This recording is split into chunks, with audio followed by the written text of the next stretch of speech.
one thing God has really showed me through this is that He's given me an opportunity every day to serve His children here at Miracle Hill Renewal, to be able to serve these ladies that have the same brokenness, have the same trauma issues, and to be able to say, hey, I understand. And to just serve them out of the wounds that cause me pain every day, and to know that God will make it all work out. Yeah.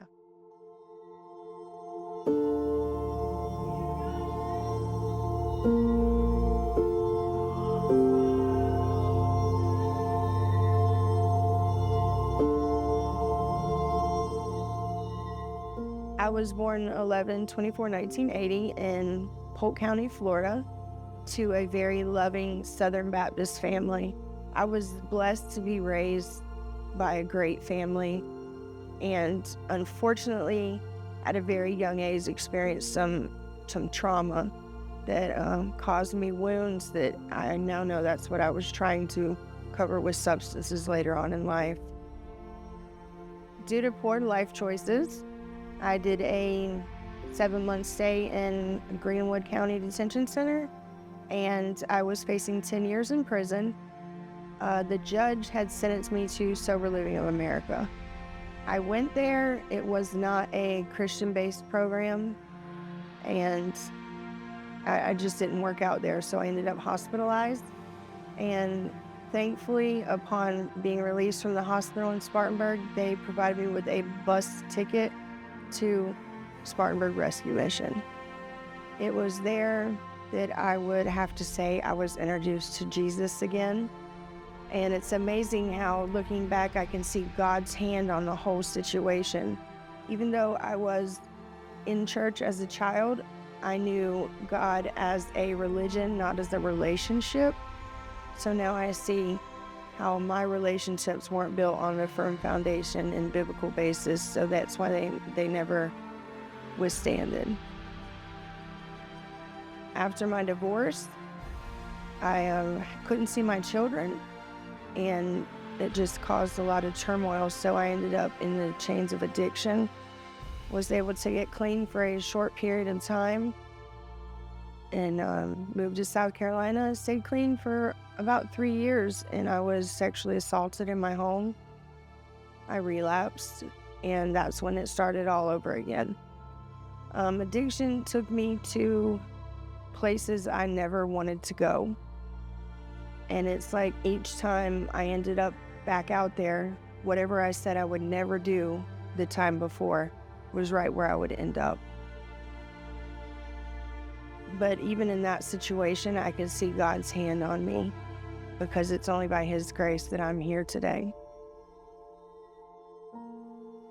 I was a stay-at-home mom with my boys until they were 7 and 11. Boyd and Charlie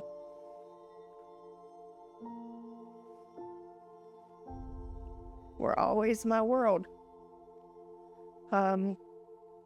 There's one thing I always told myself, though, is if I ever put them in a situation to see things that I saw as a child, that I would do the right thing and put them somewhere where they would be better off.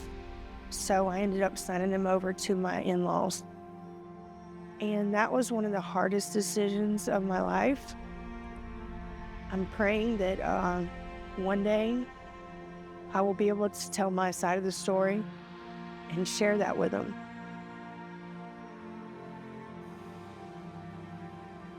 So, on the back of my badge, I keep a few things. One of them is the help kit for the Miracle Hill app, because I think we can save so many people with that. But the other is my before and after picture.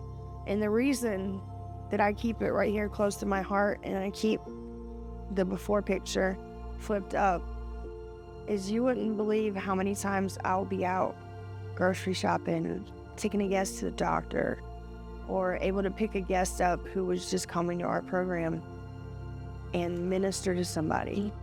And also, I want to keep it right there close to my heart, so I never forget where God brought me from.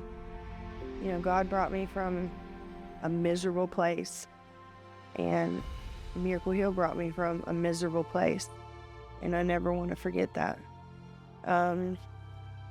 That lady in the picture, I can say that she was broken, she was lost, and she was hurt, and looking for love, acceptance, and all the things that we were supposed to look to God for.